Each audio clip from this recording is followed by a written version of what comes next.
பரிசுத்தமுள்ள பரலோகத்தின் தகப்பனே, இந்த நல்ல மத்தியான வேளைக்காக ஸ்தோத்திரம். ஆவியானவர் எங்கள் மத்தியில் அளவில்லாத கிருபைகளோடு வல்லமைகளோடு எங்கள் மத்தியில் அசைவாடி கொண்டிருந்தீரப்பா. நாங்கள் உம்முடைய பிரசன்னத்தை உணர்ந்தோம். இப்பொழுது நாங்கள் உம்முடைய வார்த்தைக்கு நேராக கடந்து வந்திருக்கிறோம். பரிசுத்த ஆவியாகிய தேவன் எங்களோடு பேசும். இயேசுவின் மூலம் ஜெபங்களும் பிதாவே, ஆமென். எல்லாரும் உட்காருவோம்.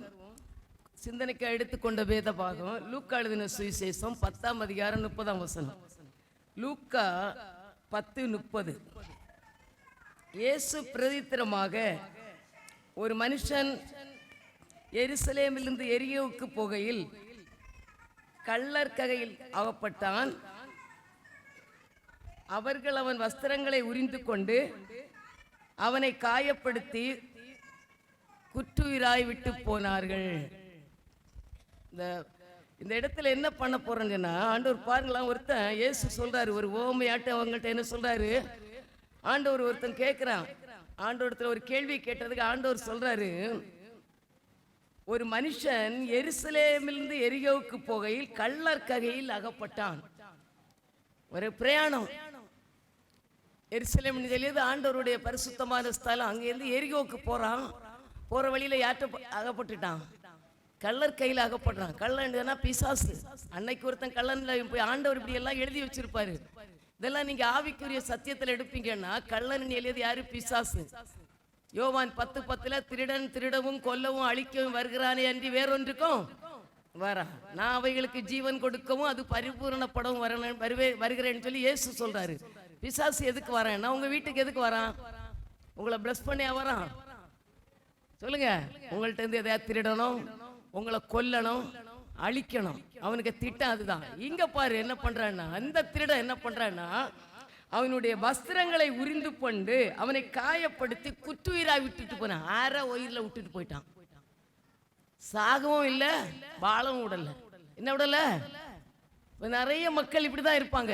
சாகவும் வழி இல்ல, சாவும் வரல, ஆனா வாழவும் முடியல. பிசாசுனுடைய திட்டம் இப்படிதான். மக்களை நீ மேலேயும் போகக்கூடாது, கீழேயும் போகக்கூடாது, ரெண்டும் கெட்ட இடத்துல போட்டு ஒன்ன நசுக்கி எழும்ப விடாதபடி செய்யறவன் தான் யாரு? பிசாசு. காயப்படுத்துறவன். நம்ம வேதத்தின் அடிப்படையில் நம்ம பங்கு பொழுது குற்றுயிர்னு பார்க்கலாம். நிறைய மக்கள் வெளியே சொல்ல முடியாத வேதனைகளுக்குள்ளாக குற்றுயிரா நிறைய பேர் இருக்கிறாங்க.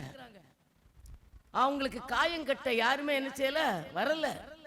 உள்ளுக்குள்ள தெரியாம நம்ம பார்க்கும் பொழுது, வேதத்துல நம்ம பார்க்கும் பொழுது ஏன் யாருக்கு காயம் வருதுன்னு நம்ம பார்க்கலாம். நீதிமொழிகளின் புஸ்தகம் 23ஆம் அதிகாரத்தை எடுங்களா. யாருக்கு காயம், எப்படி வேதத்தின் அடிப்படையில் நம்ம ஏதாவது ஒரு விதத்துல நம்முடைய வாழ்க்கையில காயங்கள் இருக்கலாம். ஆண்டவர் சொல்றாரு, நான் படிக்கிறேன். யாருக்கு காயம்? நீதிமொழிகள் 23:29 ஐயோ யாருக்கு வேதனை, யாருக்கு துக்கம், யாருக்கு சண்டைகள், யாருக்கு புலம்பல், யாருக்கு காரணமில்லாத காயங்கள், யாருக்கு இரத்தங்கலங்கின கண்கள், மதுபானம் இருக்கும் இடத்திலே தங்கி தரிப்பவர்களுக்கும் கலப்புள்ள சாராயத்தை நாடுகிறவர்களுக்கும் தானே. பாருங்களா, காரணம் இல்லாத காயமும், காரணம் இல்லாத வேதனைகள், காரணம் இல்லாத சண்டைகள் எங்க வரேன்னா, என்னது? கலப்புள்ள சாராயத்தை, சொல்லுங்க, மதுபானம் இருக்கும் இடத்திலே தங்கி தரிப்பவர்களுக்கும் கலப்புள்ள சாராயத்தை. தண்ணி அடிக்கிறவங்க வீட்டுல என்ன வந்துடும்? ஆட்டோமேட்டிக்கா காயம் வந்துடும். அது என்ன காயம்னா, உடம்புல உள்ள காயத்தை நீங்க ஈஸியா ட்ரீட்மெண்ட் பண்ணி சரியாக்கலாம். ஆனா எங்க காயம் வந்துடும்? ஆத்மாவுல காயம். பைபிள்ல சொல்றதெல்லாம் ஆத்மா காயத்தை தான் ஆண்டவர் சொல்றாரு. ஓ, ஆத்மா நல்ல உடம்புல உள்ள காயம் நமக்கு அதை ஈஸியா கிளியர் பண்ணலாம். ஆனா உங்க ஆத்மாவுல காயம் வந்துச்சுன்னா அதை எந்த ட்ரீட்மெண்டால என்ன செய்ய முடியாது? காயத்தை சுகமாக்கவே முடியாது. ஆண்டவர் அதான் சொல்றாரு, இது இப்படி என்ன செய்யுமா, இது என்ன பண்ணுமா, மதுபான இரத்த வர்ணமாயிருந்து பாத்திரத்தில் பளபளப்பாய் தோன்றும் பொழுது நீ அதை பாராதே, அது மெதுவா இறங்கும், முடிவிலே அது பாம்பை போல் கடிக்கும், விரியனை போல் தீண்டும், உன் கண்கள் பரஸ்திரிகளை நோக்கும், உன் உள்ளம் தாறுமாறானவைகளை பேசும். இது மாதிரி கெட்ட பழக்கங்கள் எங்கேயாவது போய் மாட்டிட்டு சிக்கிட்டீங்கன்னா அதுல இருந்து வெளியே வரவே வாழவும் முடியாது, வாழ வைக்க முடியாது. எத்தனை மக்கள் இன்னைக்கு தேசத்துல அப்படிதான் இருக்கு. ஏதாவது ஒரு பழக்கத்துல நீங்க விழுந்துட்டீங்கன்னா உங்க ஆத்துமா காயம் அடைஞ்சுன்னா அந்த காயத்துல இருந்து நீங்க வெளியே வரவே முடியாது, வர முடியாது. ட்ரை பண்ணா எந்த விதமா, இது ஒருவேளை இந்த குடி பழக்கமா இருக்கலாம். ஒரு குடிகாரனுக்கு அது கஞ்சா அடிக்கிறவன் இன்னொரு பழக்கத்துல இருக்கிறான். போதை பொருள், தவறான வழிகள், வேண்டாத காரியத்துல எல்லாம் மாட்டிட்டு பிசாசு இப்படிதான் இழுத்து போடுவான். அவன் வேலை இதெல்லாம் யாருடைய வேலை? ஒருத்தனை குடிகாரன் ஆக்குறது யாருடைய வேலை? பிசாசுடைய கிரியைகள். ஏன்னா நீ வாழக்கூடாது, நல்லா இருக்கக்கூடாது, சந்தோஷமா இருக்கக்கூடாது, நீ செயல்படக்கூடாது, நீ நல்லா ஆண்டவர் உனக்கு ஆண்டவருடைய திட்டத்துக்குள்ள நீ வரக்கூடாதுன்னு. அப்ப நமக்கு காரணம் இல்லாத காயம், வீட்டுல காயம், மனதுல காயம், ஆத்மாவில காயம், ஒரு நிம்மதி இல்லை, சமாதானம் இல்லை. அப்படிதான் பிசாசு செய்வான். நம்ம அதை தெரியாம நம்முடைய வாழ்க்கையில நிறைய பேர் அந்த பழக்கத்துக்குள்ள போறாங்க. அது உலகத்து மக்கள்கிட்ட இருக்கலாம், ஆனா நமக்குள்ள நினைச்சு கூடாது, இருக்கவே ரகசியமா இருக்கக்கூடாது. இதெல்லாம் இருந்தா நமக்கு என்ன உண்டு? வேதனைகள் உண்டாகும், சண்டைகள் உண்டாகும், வீணான காரியத்தை யோசிக்காது. மெல்ல இருந்துட்டு பாம்பை போல வந்து கொத்தம். ஒரு நாள் எப்படி கொத்தம்? விரியனை போல கொத்தி விஷனாகி எத்தனை மாதிரி குடிகாரங்களுக்கு குடல் அழுகி போயிடுது. வீட்டுக்குள்ள சண்டை நடக்குது, எல்லாத்தையும் இழந்து பிள்ளைகள் எல்லாம் தாறுமாறா போயிடுறாங்க. பேச்சு கேட்கல. இவர் திருந்தி வர சமயத்துல பிள்ளை கொடை தொடங்கிடும். அருமையான பெற்றோர்கள் எல்லாம் ஆண்டவருக்கு பிரியமுள்ளவங்களா நீங்க வாழணும். பிள்ளைகள் மத்தியில சாட்சியா வாழணும். ஜெபிக்கிற பெற்றோர்களாய், ஆண்டவரை கனப்படுத்துற பிள்ளைகளாய், உங்க ரோல் மாடல் தான் பிள்ளைகள் பின்பற்றுவாங்க. நீங்க வீட்டுல புருஷ மனைவி சண்டை போட்டுட்டு இருந்தா அதுங்க உங்களை மதிக்கவே மதிக்காது. அப்பா அம்மாவோட சண்டை போட்டா அம்மாவை பிள்ளை மதிக்காது. நீங்க சண்டை போடுறது ரகசியமா போய் எங்கேயும் சண்டை போடுங்க. வீட்டுக்குள்ள ரெண்டு பேரும் பிள்ளைகளுக்கு மத்தியில சண்டை போட்டேன்னா அந்த பிள்ளையினுடைய மைண்ட் கெட்டுப்பட அவனை ஒரு ரவுடி போல வருவான். உங்களை மாதிரி சண்டை போடுவான். எதை விதைக்கிறீங்களோ நல்ல விதையை நீங்க பெற்றெடுக்க முடியாது. நல்ல செடி உங்களிலிருந்து உருவாகாது. உங்களுடைய கேரக்டர் தான் அதுகிட்ட வரும். பார்த்து கத்திடுவாங்க. நல்ல காரியங்களை நம்ம என்ன செய்யணும்? பிள்ளைகளுக்கு கத்து கொடுக்கணும். ஸ்மோக்கிங், தண்ணி அடிக்கிறது, ட்ரிங்க்ஸ், மற்றபடியா பாக்கு போடுறது, பொடி போடுறது, கஞ்சா பண்றது, இதெல்லாம் ஆண்டவருக்கு பிரியம் இல்லாதது. உன் ஆத்மாவை காயப்படுத்தும், ஆத்மாவை வேதனைப்படுத்தும், ஆத்மாவில் சமாதானம் இருக்காது. இது ஒரு விதத்தில் என்ன உண்டாகுது? வேதனை உண்டாகுது. ரெண்டாவது பார்க்கலாம், நீதிமொழிகள் 10ஆம் அதிகாரம் 9ஆம் வசனத்தை பார்க்கலாம். நீதிமொழிகள் 10:9. உத்தமமாய் நடக்கிறவன் பத்திரமாய் நடக்கிறான், கோணலான வழிகளில். நீதிமொழிகள் 10:9.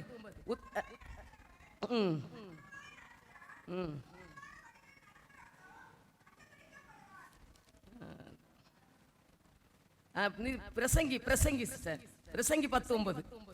சாரி.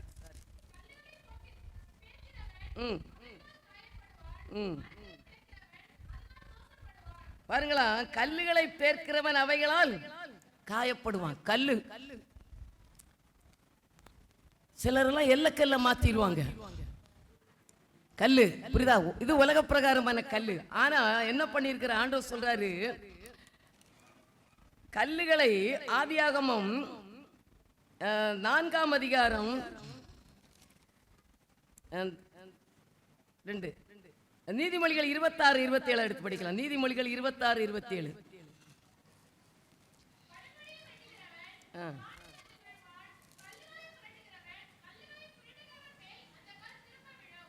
பாருங்களா, நம்ம கல்ல புரட்டுறவன் மேல கல் உள்ள. கல் யாரு? ஆண்டவர். கல் யாரு? மத்தேயு 21:44. மத்தேயு 21:44.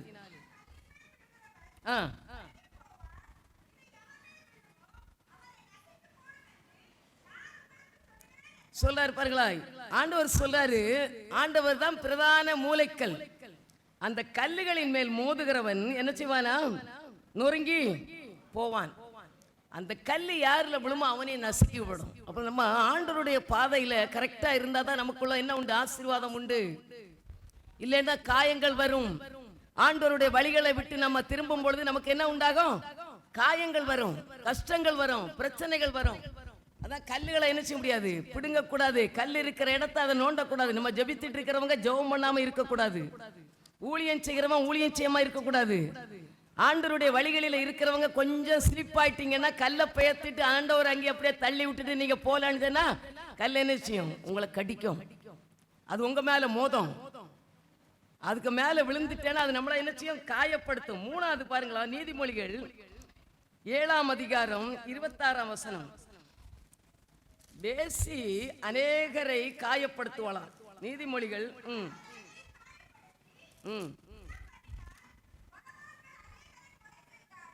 அவள் அநேகரை காயப்படுத்தி விழப்பண்ணினாள், பலவான்கள் அநேகரை கொலை செய்தாள். யாரு? முன்னால சொல்லப்பட்டிருக்கிறது வேசி.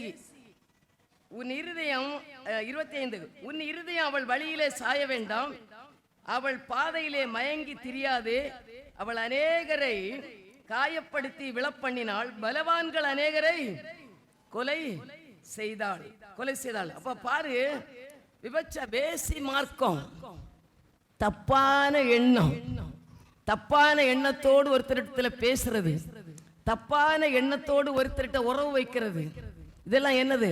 நம்மளை என்ன செய்யுமா? காயப்படுத்தும். நம்ம ஆண்டவருடைய பிள்ளைகள், ஆண்டவருடைய பிள்ளைகளாக பரிசுத்தமா வாழணும்னு தான் ஆண்டவர் விரும்புறாரு. என்ன செய்வாரு? அநேகரை காயப்படுத்துவாளாம். இப்ப நீங்க சிம்சோனை பார்க்கும் பொழுது பாருங்களாம், சிம்சோன் ஆண்டவருடைய பிள்ளையா இருந்தான். நியாயாதிபதிகளின் புஸ்தகத்துல நீங்க பார்க்கும் பொழுது சிம்சோன் காசால போய் ஒரு வேசிட்ட போய் உட்கார்ந்துட்டான். சிம்சோன் ஆண்டவருடைய பலசாலி, ஒரு தாடை எலும்பினால 1000 பேரை கொன்னவன், அவ்வளோ அபிஷேகம் நிறைஞ்சவன். அவனுக்குள்ள ஒரு வீக்னஸ். அவன் என்ன பண்ணிட்டான்? காசால போய், இன்னைக்கு காசா பெரிய யுத்தம் நடக்கல, அங்க போய் ஒரு வேசிட்ட போய் உட்கார்ந்துட்டான். தெளிலாள். அவளுக்கு இவனுக்கு நல்ல ஜடமுடி கொடுத்து இவனுக்கு நல்ல பலத்தை ஆண்டவர் கொடுத்தாரு. அந்த பலன், ஆவியானுடைய பலன் அவனோட இருந்தது. ஆனா பாருங்களா, இவனுக்குள்ள அந்த பலத்தை எப்படியாவது இவ சீக்கிரத்தை அறியணும்னு சொல்லிட்டு அவனை நயம் காட்டி அவனுடைய வல்லமையை அறிஞ்சு அவனுடைய முடியெல்லாம் கட் பண்ணிட்டு பெலிசர் வந்து அவனுடைய கண்ணை புடுங்கி அவனை அங்க உட்கார வச்சுட்டாங்க. இப்ப இவனுக்கு காயம் வந்துச்சு, புரியுதா? அதுக்கப்புறம் அவனால என்ன செய்ய முடியல, எழும்பவே. ஏதாவது தவறான வழிகளில, நீங்க தப்பான வழிகளில நடந்துட்டீங்க, என்ன ஒரு நடந்தாலும் சரிதான், சில நோய்கள் எல்லாம் எங்கேயோ போய் மாட்டிட்டு வருவாங்க.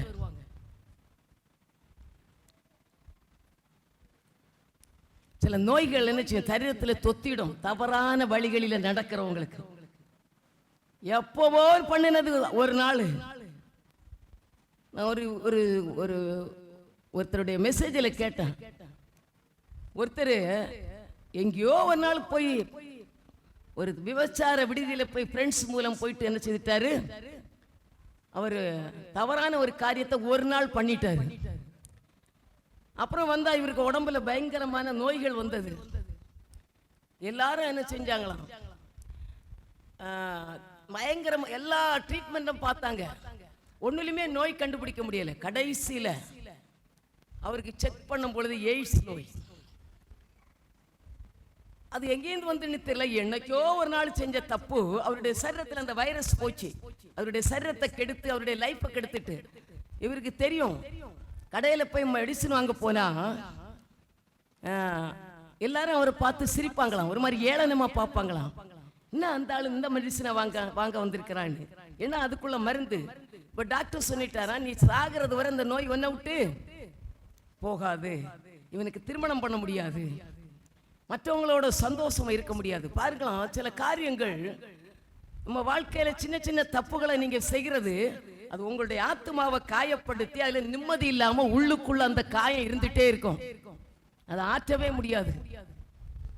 இந்த குத்துயிரா இப்படிதான் குத்துயிரா போட்டுட்டு இருப்பாங்க, நிம்மதி இருக்காது வாழ்க்கையில. அது வந்து எப்போ முன்ன நின்றுட்டே இருக்கும்.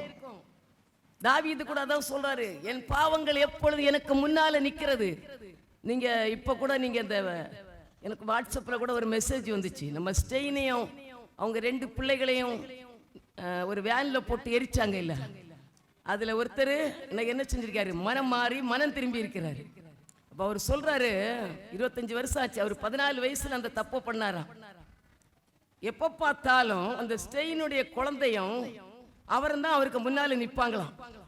அவருக்கு நிம்மதி இல்லை, திருமணம் பண்ணல. அவர் ஜெயில போய் இருந்துட்டு வெளியே வந்துட்டாரா. அதுக்கப்புறம் வெளியே விட்டுட்டாங்க. ஏன்னா ஸ்டெயினோட அம்மா என்ன ஒய்ஃப் என்ன செஞ்சுட்டாங்க, மன்னிச்சுட்டாங்க, வெளியே வந்துட்டாரு. ஆனா இவருக்குள்ள என்ன இல்லை, நிம்மதி எங்க போனாலும் அந்த குழந்தைங்களும் அவனை எரிஞ்சுதான் இருந்துச்சு. தப்பு பண்ணிட்டாரு. இவருடைய ஆத்மாவில் ஒரு சமாதானம் இல்லாத நிலைமை. என்ன பாரு, அவர் கடைசியில் என்ன ஆயிட்டாரு, எனக்கு இப்படி மனைவி கல்யாணம் பண்ணாரு, அவருக்கு ஒய்ஃப் செத்துச்சான், அப்பா அம்மா செத்துட்டாங்க, திருப்பி ஒரு குழந்தை பிறந்துச்சு, அந்த குழந்தை செத்துச்சு, திருப்பி கல்யாணம் பண்ணாரு. அவருக்கு அப்பவும் என்ன இல்லை, நிம்மதி இல்லை. இந்த நிம்மதியான ஒரு வாழ்க்கை வாழணும்னு சொல்லிட்டு அந்த செயினுடைய ஆசிரமத்தில் போய் அங்கே போய் இயேசு ஏற்றுக்கொண்டு இன்னைக்கு என்ன செய்யறாரு, சாட்சியா நிற்கிறாரு. ஆண்டவர் தான். என்ன தப்பு பண்ணாலும் நமக்கு விடுதலை கொடுக்கிறவர் யாரு? பிசாசு உங்களை குத்துயிரா விட்டுருப்பான், நீங்க பயமுறுத்தி கொண்டே இருப்பான். சில காரியங்கள் நமக்கு உள்ளுக்குள்ள அடிக்காயத்துல இருக்கும். காயம், அடிக்காயம், உள்ளுக்குள்ள இருக்கிற காயம் வெளியே தெரியாது. அந்த காயத்தை நம்ம என்ன செய்வோம், அப்படியே யோசித்துட்டு நம்முடைய லைஃப் அவ்வளவுதான், நம்முடைய லைஃப்ல இருந்து வெளியே வர முடியாது. இவ்வளவு தான் சொல்லிட்டு யோசித்துட்டு இருப்பீங்க. ஆனா ஆண்டவர் சொல்றாரு, இவ்வளவு தான் எப்ப நீ உன்னுடைய எல்லா மக்களை உன்னை கைவிடுறாங்களோ அன்னைக்குதான் நான் உன்னை என்ன செய்ய போறேன், தூக்கி உயர்த்த போறேன். ஆண்டவர் அப்பதான் நம்மளை தூக்குவாரு. இந்த இடத்துல அப்படிதான், இவன் அவ்வளவுதான் குற்றுயிராதான் கிடக்குறான். எல்லா கள்ளர் கையில அடிபட்டு அவனுடைய எல்லாத்தையும் உறிஞ்சி, வஸ்திரத்தை உறிஞ்சி, அவனுடைய பொருளை எல்லாம் எடுத்து திருடிட்டு போய் பாதி உயிர்ல யாருமே இல்லாம அப்படியே போட்டுட்டு போயிட்டாங்க. அவன் என்ன நினைச்சுப்பான், அவ்வளவுதான் என் உயிர் ஒரு ஹோமோ ஸ்டேஜில் கிடக்குறான், என்னை யாரும் காப்பாத்த வரமாட்டாங்க. இதெல்லாம் எப்படி நடக்குன்னா, இந்த மாதிரி தவறான காரியங்கள் நம்முடைய வாழ்க்கையில இருந்தா நம்ம வாழ்க்கையில இப்படி நம்ம நடைப்பணமா இருந்துட்டே இருப்போம். நமக்குள்ள நிம்மதி இருக்காது. உள்ளுக்குள்ளே சில வேதனைகள் இருந்து நம்மளை காயப்படுத்திட்டே இருக்கும். குற்றுயிரா நம்மளை ஒரு குற்ற மனசாட்சியோட நம்மளை என்ன செய்யுமா, நடத்துமா. ஆண்டவர் அதான் சொல்றாரு, நம்ம என்ன செய்யக்கூடாது. நீதிமொழிகள் 6ஆம் அதிகாரம் 32-33 வசனத்துல என்ன சொல்லப்பட்டிருக்குன்னா, ஸ்திரீயினுடனே விபச்சாரம் பண்ணுகிறவன் மதி கெட்டவன், அப்படி செய்கிறவன் தன் ஆத்மாவை கெடுத்து போடுகிறான். யாரோட உள்ளவனா, ஸ்திரியோட விபச்சாரம் பண்ணு. விபச்சாரம் நம்ம இஸ்ரவேல் மக்கள் செஞ்ச மெயின் தப்பு விக்கிரக ஆராதனை, விபச்சாரம். என்னது இஸ்ரவேல் மக்கள் செஞ்ச மெயின் தப்பு எல்லாம் விக்கிரக ஆராதனை, விபச்சாரம். ஆண்டவர் வெறுக்கிற காரியம் ரெண்டுமே. ஆண்டவருக்கு அது பிடிக்காது. ஆண்டவருடைய பிள்ளைகள் பரிசுத்தமா வாழணும்னு தான் ஆண்டவர் அவருடைய ரத்தத்தை சிந்தி நம்மளை மீட்டார். அவன் சொல்றாரு, ஸ்திரீனுடனே விபச்சாரம் பண்ணுகிறவன் மதிகெட்டவன், அப்படி செய்கிறவன் தன் ஆத்மாவை கெடுத்து போடுகிறான், பாதையையும் லட்சையும் அடைவான், அவன் நிந்தை ஒழியாது, ஸ்திரியை பற்றின எரிச்சல் புருஷனுக்கு மூர்க்கத்தை உண்டு பண்ணும், அவன் பழிவாங்கும் நாளில் தப்ப விடான். பாருங்களாம், இன்னைக்கு நீங்க எல்லா பேப்பர்லயும் பார்த்தா திருட்டு புருஷனால சொந்த புருஷனை கொண்டுறாங்க இல்ல, நிறைய பார்த்தீங்கன்னா என்ன நடக்குது. இது உலகத்துல தவறான எண்ணங்கள். அது ஒரு ஸ்பிரிட் அவங்களுக்குள்ள வந்துடும். அதுல இருந்து வெளியே வரவே முடியாது. அவங்க மாம்சத்துல வர முடியாது. இச்ச ஆவி இருக்கிறவங்க, விஸ்பச்சார வேசித்தன ஆவி ஒருத்தருக்குள்ள வந்து நுழைஞ்சிச்சுன்னா அவங்க அதுல இருந்து வெளியே வர்றது இயேசுனுடைய ரத்தம் இல்லாம, இயேசப்பா இல்லாம வெளியே வரவே முடியாது. நீங்க பார்த்து பாருங்களா, ஏன் ஒருத்தரை குடிகாரரை மாத்த முடியல, ஏன் ஒரு விபச்சாரம் செய்யறவன் லாஸ்ட் வரையும் அந்த காரியத்துல தான் போய் அவன்கிட்ட அந்த இச்சாவி அவனை விட்டு விலக மாட்டேன்னு சொல்லுது. ஏன்னா அது ஒரு அசுத்த ஆவி. அது உங்களுக்குள்ள வந்து ஒருத்தருக்குள்ள வந்துச்சுன்னா அது சீக்கிரம் என்ன செய்யாது, போகவே போகாது. அதான் உங்களை எல்லாம் அந்த காரியங்களில எல்லாம் போகக்கூடாது. கர்த்தருடைய பிள்ளைகளுக்கு அடிக்கடி எச்சரித்து, அது நமக்குள்ள வந்துச்சுன்னா நம்ம அதுல இருந்து வெளியே வரவே முடியாது. ஆண்டவருடைய சமூகத்தில் நம்மளை ஒப்பு கொடுக்கணும். அப்பா, இந்த எண்ணம் எனக்கு வரக்கூடாது, கெட்ட எண்ணம் வரக்கூடாது, நான் உம்முடைய பிள்ளை, பரிசுத்தமா வாழணும், என்னுடைய இருதயம் நீங்க தங்குற ஆலயம், என் இருதயத்துல நீங்க வந்து தங்குங்க. ஆண்டவரை எப்பொழுதும் சொல்லி சொல்லி ஜோமடி ஸ்தோத்திரம் ஸ்தோத்திரம் ஸ்தோத்திரம். ஆண்டவரே, எங்க போனாலும் ஸ்தோத்திரம், எப்பொழுதும் ஸ்தோத்திரம், எல்லாவற்றிலும் நீங்க ஸ்தோத்திரம். ஆண்டவரை மகிமைப்படுத்த நம்முடைய ஸ்பிரிட் வெளியே போகும். நீங்க விரும்பினா அது உங்களை விட்டு போயிடும். எல்லாரும் அப்படிதான். நீங்க விரும்பலைன்னா அது உங்ககிட்ட தான் இருக்கும். ஆண்டவரே, நான் விரும்புறது, நான் விரும்பாத காரியத்தை நான் யோசிக்கிறேன், அப்ப இது எனக்கு வேண்டாம் அப்படின்னு நீங்க வெறுக்கணும். பாவத்தை வெறுக்கலைன்னா பாவம் உங்களை சுத்திட்டு தான் இருக்கும், அது நம்மளை விடாது.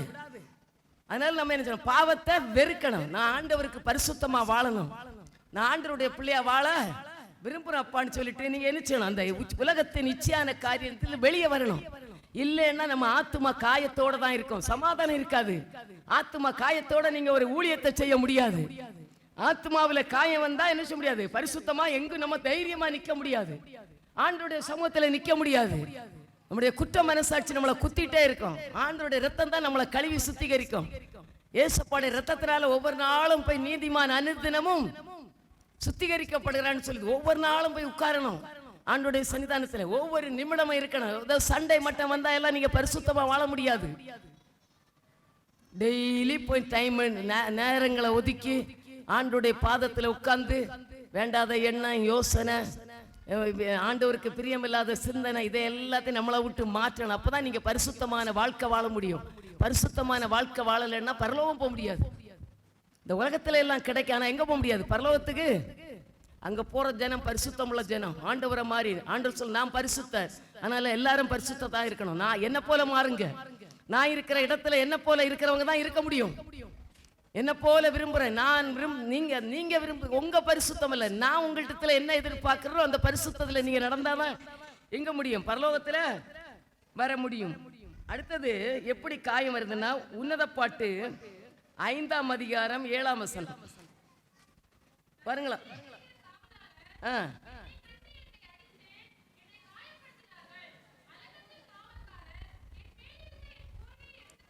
பாருங்க எப்படி இதுல என்ன, இது என்ன ஒரு ஆவிக்குரிய காரியம். ஆண்டவர் உங்களை அழைத்து அவருடைய பாதையில நீங்கள் அழைத்து நீங்க அவருக்கு கீழ்ப்படியலைன்னா உங்களுக்கு காயம் வருமா?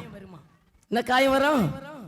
ஆண்டவர் உங்களை அழைக்கிறாரு, மகளே மகனே நீ வா, நான் உன்னை கொண்டு சில காரியங்களை செய்ய தீர்மானித்திருக்கிறேன், அதற்கு நீ எனக்கு இசைந்து வாழ்னு ஆண்டவர் கூப்பிடுவாரு. இந்த 5ஆம் அதிகாரத்துல உன்னத பாட்டு 5ல, என் சகோதரியே என் மணவாளியே, நான் என் தோட்டத்தில் வந்தேன், என் வெள்ளை போளத்தையும் என் கந்த வர்க்கங்களையும் சேர்த்தேன், என் தேன்கூட்டை என் தேனோடு புசித்தேன், என் திராட்சரசத்தை என் பாலோடு குடித்தேன். சிநேகிதரே புசியுங்கள், பிரியமானவர்களை குடியுங்கள், பூர்த்தியாங்கள். இவ என்ன செய்கிறா? மணவாட்டி தூங்குறா. நான் நித்திரை பண்ணினேன். 2ஆம் அதிகாரம் பாருங்களா. என் இருதயமோ விழித்திருந்தது, கதவை தட்டுகிற என் நேசரின் சத்தத்தை கேட்டேன். என் சகோதரியே, என் பிரியமே, என் புறாவே, என் உத்தமியே, கதவை தர. என் தலை பனியினாலும் என் தலைமயிர் இரவில் பெய்யும் தூறலினாலும் நனைந்திருக்கிறது என்றார். ஆறு மணவாளன். மணவாளன் வந்து தட்டுறாரு மணவாட்டிய. நம்ம எல்லாம் இந்த மணவாட்டிகள் சபையில இருக்கிற கர்த்தருடைய பிள்ளைகளை தட்டுறாரு. மகளே எழுந்திரு, நீ இப்படி சோம்பலா இருக்காத, ஜோம் பண்ணு, சோர்ந்து போகாத, உன் வழியை விட்டு திரும்ப, உனக்கு கஷ்டம் வரப்போகுது, ஆபத்து வரப்போகுது சொல்றாரு. என்ன சொல்றாரு? இவ தூங்கிட்டு இருக்கிறா சபை, நீ தூங்கிட்டு இருந்தேன்னா உனக்குள்ள காயம் வரும், காரணம் இல்லாத காயங்கள் வரும். நான் நித்திரை பண்ணினேன், என் இருதயமோ விழித்திருந்தது, கதவை தட்டுற என் நேசரின் சத்தத்தை கேட்டேன். என் ஆண்டவர் எப்படி முதல்ல அன்பா கூப்பிடுவார். என் சகோதரியே, என் பிரியமே, என் புறாவே, என் உத்தமியே, கதவை தர. என் தலை பனியினாலும் என் தலைமயிர் இரவில் பெய்யும் தூறலினாலும் நனைந்திருக்கிறது என்றார். நான் என்ன அடுத்த நான் என்ன சொல்றேன்? சபை என்ன சொல்லுது? நான் வஸ்திரத்தை கழற்றி போட்டே, நான் எப்படி அதை திரும்பவும் உடுப்பேன். நம்ம சாக்கு போக்கு சொல்றோம். இப்பதான் டயர்டா இருக்குது, எவ்வளவு வேலை வீட்டுல, சர்ச்சைக்கு போறதுக்கு எனக்கு நேரமே இல்ல. நான் என்ன சொல்ல? என் வஸ்திரத்தை கழற்றி போட்டேன், நான் எப்படி அதை திரும்பவும் உடுப்பேன். என் பாவங்களை கழுவினேன், நான் எப்படி அவைகளை திரும்பவும் அழுக்காக்குவேன் என்றேன். என் நேசர் தமது கையை கதவின் துவாரத்தின் வழியாய் நீட்டினார். அப்பொழுது என் உள்ளம் அவர் நிமித்தம் பொங்குனது. ஆண்டவர் தட்டுறாரு, கூப்பிடுறாரு, அன்பா கூப்பிடுவாரு. எனக்கு முடியல, டைம் இல்ல, ஆண்டவரை தேட டைம் இல்லைன்னு அவர் அன்பா, உத்தமியே, மகளே வா, என் புறாவே, என் கண்ணே, மடியேன்னு கூப்பிடுவாரு. நம்ம சில சாக்கு போக்கெல்லாம் சொல்ல, இப்பதான் ஆண்டவரே எனக்கு எவ்வளவு நேரம் இருக்கு, உடம்பு டயர்டா இருக்குது, எனக்கு டைமே இல்லை, பைபிள் படிக்க டைமே இல்லை, சர்ச்சுக்கு போறதுக்கு டைமே இல்லை, சில சாக்கு போக்குகள் நீங்க சொல்லிட்டு இருப்பீங்க. ஆண்டவர் அடுத்த கையை நீட்டு வரோம். அவர் கரம் உங்களுக்குள்ள வந்த பொழுது உள்ளத்துல அப்போ ஒரு எழுச்சி வரும். சில தொடுதல்னா ஆண்டவருடைய தொடுதல் நமக்குள்ள வரும்பொழுது சில அசைவுகள் வரும், சில குழப்பங்கள், போராட்டங்கள் குடும்பங்களில வரும். அப்போ என்ன பண்றாரு? இப்படி நம்ம என்ன, அப்போ உள்ளம் பொங்குமா. 5ஆம் வசனம் பாருங்களேன். என் நேசருக்கு கதவை திறக்க நான் எழுந்தேன், பூட்டின கைப்பிடிகள் மேல் என் கைகளிலிருந்து வெள்ளை போலமும் என் விரல்களிலிருந்து வாசனை உள்ள வெள்ளை போலவும் வழிந்தது. என் நேசருக்கு கதவை திறந்தேன், என் நேசரோ இல்லை. அவர் போயிட்டார். ஆண்டவர் போன பிறகு நீங்க அவரை கூப்பிட்டு என்ன பிரயோஜனம்? அவர் எப்ப கூப்பிடுறாரோ அப்ப அவர்கிட்ட வரணும். எப்போ உங்களை இந்த காரியத்தை செய், இப்படி நீ பண்ணுன்னு உங்கள்கிட்ட எப்பெல்லாம் ஆண்டவருடைய சத்தம் உங்களுக்கு தொனிக்குதோ அப்போ உடனே ஒபே பண்ணணும். நீங்க எழும்பும்போது அவர் போயிடுவார். சரியா? நம்ம எழும்பும்பா அப்படித்தானே சொல்றாரு. அவர் ரொம்ப டிஸ்டர்ப் பண்ணி கூப்பிட்டுட்டே இருந்தாரு. அன்பா கூப்பிட்டாரு. கொஞ்சம் நான் சாக்கு போக்கு சொல்லிட்டு இருந்தா, சபை மணவாட்டி சொல்றா, மணவாளன் எலும்புன்னு சொல்றாரு, இவ சாக்கு போக்கு சொல்றா. அடுத்தது அவர் பையன் கொஞ்சம் கையை நீட்டின அப்பதான் ஒரு கையை நீட்டினா ஏதாவது ஒண்ணு டச் பண்ணுவாரு, ஏதாவது ஒரு போராட்டத்தை அனுப்புவாரு. அது உடம்புல அப்ப வலிக்கும். டக்குன்னு எழுப்பி பார்ப்பீங்க. அப்ப நம்மளுக்கு என்ன இருக்கும்? ஆண்டவர் இருக்க மாட்டார், போயிட்டாரு. இவளுக்கு இப்ப மனசுல சமாதானம் இல்லை. என்ன சொல்றார் பாருங்களா? அவர் சொன்ன வார்த்தையால் என் ஆத்துமா சோர்ந்து போயிட்டு. 6ஆம் வசனம். அவரை தேடினேன், அவரை காணவில்லை. அவரை கூப்பிட்டேன், அவர் எனக்கு மறு உத்தரவு கொடுக்கவில்லை. நகரத்தில் திரிகிற காவலாளர் என்னை கண்டு என்னை அடித்து என்னை காயப்படுத்தினார்கள். இப்ப எப்படி காயம் வந்து உங்களுக்கு? நீங்க ஆண்டவருடைய திட்டத்தையும் சித்தத்தையும் கரெக்டான வேலையில செய்யலைன்னா உங்களுக்கு காயங்கள் வரும்.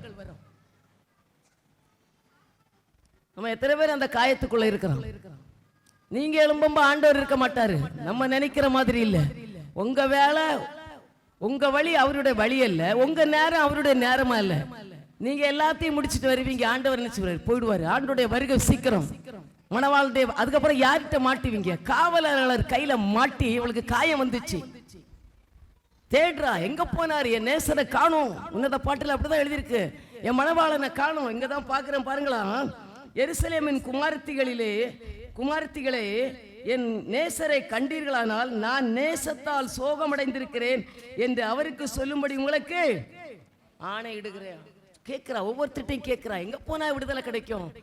ஆண்டவர் என்ன தேடி வந்தாரு, நான் அந்த நேரம் எல்லாம் விட்டுட்டேன், ஆண்டவரை அல்லல் தட்டிட்டேன், எனக்கு பிரச்சனை. இப்ப யார ஆண்டவர் தேடி வரும்ப? நீங்க அவரை அல்லல் தட்டுனா, நீங்க தேடி வரும்ப ஆண்டவர் உதவி செய்யவே மாட்டா. நம்ம வேலை ஆண்டவருடைய பிள்ளைகள் எப்பொழுதும் ஜோம் பண்ணி பரிசுத்தமான வாழ்க்கை வாழ்ந்துட்டே இருக்கணும். எந்த வழியிலும் நம்ம என்ன செய்யக்கூடாது? டைவர்ட் பண்ணக்கூடாது. நம்முடைய மனசை எங்க என்ன செய்யக்கூடாது? சிக்கவே விடக்கூடாது. நம்மளா தான் இருக்கணும். ஆயிரங்கள் பிரச்சனைகள் வரலாம், போராட்டம் வரலாம், ஜோம் பண்ற புள்ள ஜோம் பண்ணிட்டு தான் இருக்கணும். ஆத்மா ஆதாயம் செய்யறவங்க ஆத்மா ஆதாயத்தை செய்யணும். இல்லைன்னா ஆண்டவருடைய கரை உங்களுக்கு விரோதமா வரும்பொழுது அது என்ன செய்ய முடியாது, அதுல இருந்து தப்பித்துக் கொள்ளவே முடியாது. ஆண்டவர் தான் நம்மள்கிட்ட எதிர்பார்க்கிறாரு. காலம் இனி அதிகமா செல்லாது. கடைசி காலத்தில் நம்ம எல்லாம் வந்திருக்கிறோம். அருமையான கர்த்தருடைய பிள்ளைகளே, ஆண்டவருக்காக ஏதாவது செய்யணும்னா நீங்க என்ன செய்யணும்? சீக்கிரத்தில் செய்யுங்க. கடைசி 1 மணி நேரம் ஆண்டவர் நம்மிடத்தில் எதிர்பார்க்கிறது. எனக்காக யார் போவா? என் காரியமாய் நான் யாரை அனுப்புவேன்? யார் எனக்காய் பரிந்து பேச முடியும்? அழிந்து போகிற ஆத்துமாக்களுக்காக நிறைய மக்கள் விழுந்து அங்கெங்குமா அலைஞ்சிட்டு இருக்கிறாங்க. நிறைய சாவு, எங்க பார்த்தாலும் சடனா மக்கள் செத்துட்டே இருக்கிறாங்க. கும்பலா ஆபத்துக்கள், நாசமோசங்கள் தேசத்தை சூழ்ந்து கொண்டிருக்கிறது. இதெல்லாம் ஆண்டவருடைய வருகைக்கு அடையாளம். நம்ம இன்னும் நம்மளே ரட்சிக்க எழும்பாதபடி யாரு எழுப்பா? எத்தனை தடவை இவங்களை எழுப்பி எழுப்பி எழுப்பி ஜோம் பண்ணுன்னு சொல்லி எத்தனை ஜபம். ஆனா நம்ம இன்னும் என்ன செய்யல? அந்த லைன்ல இல்ல, எல்லாத்தையும் இழந்துடுறோம். நீங்க எழும்பும் பொழுது ஆண்டவர் நிச்சய மாட்டார், இருக்கவே மாட்டார். அடுத்த பாருங்களா, இன்னொன்னு ஏசாயா 1ஆம் அதிகாரம் 6ஆம் வசனம். படிப்பா.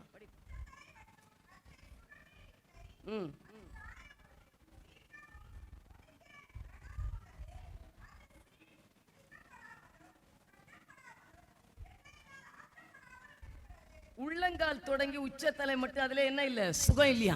எத்தனை பேருக்கு இதெல்லாம் இல்ல? யோசிச்சு பாருங்களா.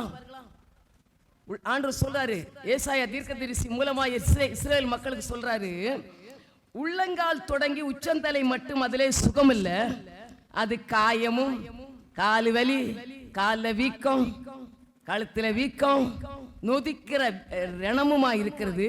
அது சீல் பிதுக்கப்படாமலும் கட்டப்படாமலும் எண்ணெயினால் ஆற்றப்படாமலும் இருக்கிறது.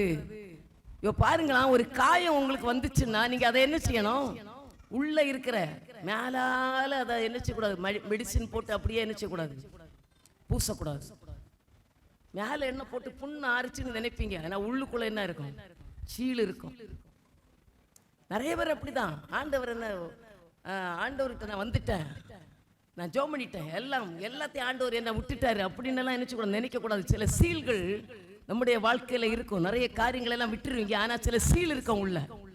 அதையெல்லாம் நைஸா பிதிக்கி எடுத்து வெளியே கொண்டு வந்து அதுக்கு காயம் கட்டி எண்ணெயினால காயம் கட்டினாதான் என்ன ஆகும்? அந்த புண்ணு என்ன செய்யும்? ஆறும். நிறைய பேருடைய புண்கள் ஆறாதனாலதான் அப்பப்ப என்ன ஆகுது? பிரச்சனை வருது. அப்பப்ப மனசோர்வு, அப்பப்ப சோர்ந்து போயிடுறீங்க. வைராக்கியமா நிப்பீங்க, சின்ன ஒரு பிரச்சனை வந்தோன்னா அங்க உள்ள சீல் இருக்குன்னு அர்த்தம். என்ன இருக்கு? சீல் என்ன செய்யல? ஆண்டவர் சொல்றாரு, எங்க உள்ளங்கால் தொடங்கி உச்சந்தலை மட்டும் அதுல என்ன இல்ல? சுகம் இல்ல. எங்க எல்லா வலியும் இருக்கு. தலை முதலு சொல்லுங்க உச்சம். ஆண்டவர் என்ன சொல்றாரு? 3ஆம் வசனத்துல ஏசாயா 1:3, மாடு தன் எஜமானையும் கழுதை தன் ஆண்டவனின் முன்னணையும் அறியும், இஸ்ரவேலோ அறிவில்லாமலும் என் ஜனம் உணர்வில்லாமலும் இருக்கிறது. எப்படி இருக்கான்? அறிவும் இல்லை, உணர்வும் இல்லை. நமக்கு என்னதான் சொன்னாலும் நான் பழைய வழியில தான் போவேன். நான் எழும்ப மாட்டேன். நான் என்னுடைய வாழ்க்கை, என்னுடைய பழக்கத்தை நான் விட மாட்டேன். என்னுடைய சோம்பலை என்னை விட்டு மாற்ற மாட்டேன் அப்படின்னு நம்ம என்ன செய்யணும்? பழைய வழிகளில தான் இருக்கணும். எழும்பணும்னு சொல்றாரு. மாட்டுக்கு கூட என்ன தெரியுமா? எஜமான தெரியுமா? ஆனா இஸ்ரேல் மக்களுக்கு யார் எஜமானன்னு தெரியாது. அதான் ஆண்டவர் சொல்ல ஏசாயா ரொம்ப நொந்து சொல்றாரு, மாடு தன் எஜமானையும் கழுதை தன் ஆண்டவனின் முன்னணையும் அறியும், இஸ்ரவேலோ அறிவில்லாமலும் என் ஜனம் உணர்வில்லாமலும் இருக்கிறது என்கிறார். ஐயோ, பாவம் உள்ள ஜாதியும் அக்கிரமத்தால் பாரம் சுமந்த ஜனமும் பொல்லாதவர்களின் சந்ததியும் கேடு உண்டாக்குற புத்திரருமாய் இருக்கிறார்கள். கர்த்தரை விட்டு இஸ்ரவேலின் பரிசுத்தருக்கு கோபம் உண்டாக்கி பின்வாங்கி போனார்கள். நம்ம ஆண்டவரை விட்டு கொஞ்ச நாள் பிரச்சனை வந்தோன்னா கடன்னு ஜெபம் பண்றீங்க. அன்னைக்கு ஒரு அற்புதம் நடந்துச்சு, உடனே என்னாச்சு? அதோட அவ்வளவுதான், அவுட். பிரச்சனைகளும் போராட்டங்கள் வரும்பொழுது ஜெபம் பண்ணி ஒரு காரியத்தை நீங்க பெற்றுக்கொள்றீங்க. அதுக்கப்புறம் என்ன உண்டாகுது? அப்படியே மங்கி கிடப்பீங்க. அடுத்து ஒரு பிரச்சனை வர உங்களுக்கு. எலியாவுக்கு கூட அப்படிதான். எலியா என்ன செஞ்சான்? பெரிய வைராக்கியத்தோட போய் என் வார்த்தை இல்லாம மழை பெய்யாதுன்னு ஆகாப்புக்கு முன்னால போய் நின்றுட்டு அக்கினியை வரவழைச்சான். ஆனா பொம்பளை எசபேல் என்று ஒரு பொம்பளை வந்து ஒரு சின்ன வார்த்தை சொல்லிட்டா. இவர் எங்க போயிட்டாரு? சூரச்செடிக்கு போயிட்டாரு. உட்காந்து போதா ஆண்டவரே, நல்லா செய்வோம், நல்லா நிற்போம், எசபேல் ஒரு வார்த்தை வரட்டு, அப்ப நீங்க எல்லாம் என்ன ஆகுறீங்கன்னு தெரியாது. எல்லாரும் அப்படிதான். யாராவது ஒரு சின்ன வார்த்தை சொன்னா போதும், நல்லா ஆண்டவருக்குள்ள வளர்ந்துட்டே இருப்போம்.